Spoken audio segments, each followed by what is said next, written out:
চারা সম্বন্ধে বেশি কিছু জানেও না। জাস্ট চারা গাছ পাইকারি ধরে কিনে এনে হাটে এনে বিক্রি করছে, ঠিক আছে, এইটুকুই। কিন্তু যারা নার্সারিতে থাকে, তারা লাগানোর পদ্ধতি এমনকি কোন গাছটা ভালো হবে কোন গাছটা খারাপ হবে, মানে এগুলো কিন্তু সব কিছুই কিন্তু জানে, ঠিক আছে। তো মানে যারা আপনার চারা গাছ কিনতে চান তারা চেষ্টা করবেন নার্সারি থেকে ভালো মানের চারা কেনার জন্য। তো এই চারাগুলো আপনি নার্সারিতে পাবেন, ঠিক আছে, মানে যে কোনো নার্সারিতে পাবেন, ঠিক আছে। তো মানে কাঁঠাল গাছের ভিতরেও অনেক রকমের জাত হয়ে থাকে, ঠিক আছে। তো বাংলাদেশের হচ্ছে গিয়ে আপনার যেই জাতটা পাওয়া যায় সেটা হচ্ছে কি আপনার দেশি জাতটাই, মানে অত হাইব্রিড কাঁঠাল গাছের কাঁঠাল হয় না।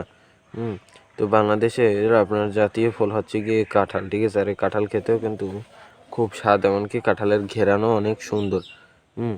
মানে সব ফলে মানে কাঁঠালের কিন্তু কোনো কিছুই ফেলানো যায় না।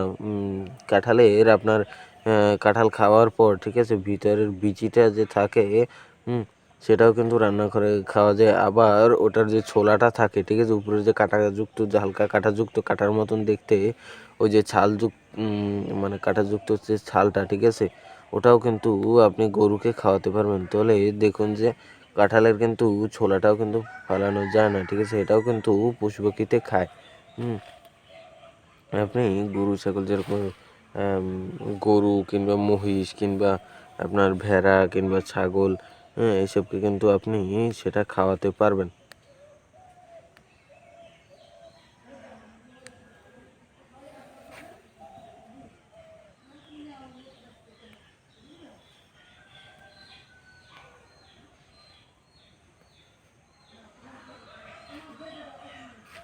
তো আপনার মানে একটা গাছ ফল থেকে দেখুন কত ধরনের না উপকারিতা আমরা পাচ্ছি, ঠিক আছে। তো মানে কাঁঠালের কোনো জিনিসই ফেলানো যায় না।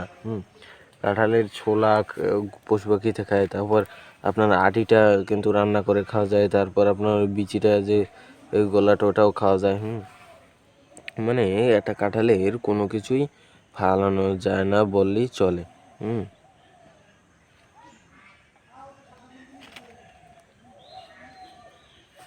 তো মানে কাঁঠাল গাছ কিন্তু আপনার লাগানোর জন্য একটু খোলামেলা জায়গায় দরকার হবে, ঠিক আছে। একদম যে ঝোপঝাড়, ঠিক আছে, সেখানে কিন্তু ওই কাঁঠাল গাছ কিন্তু হবে না।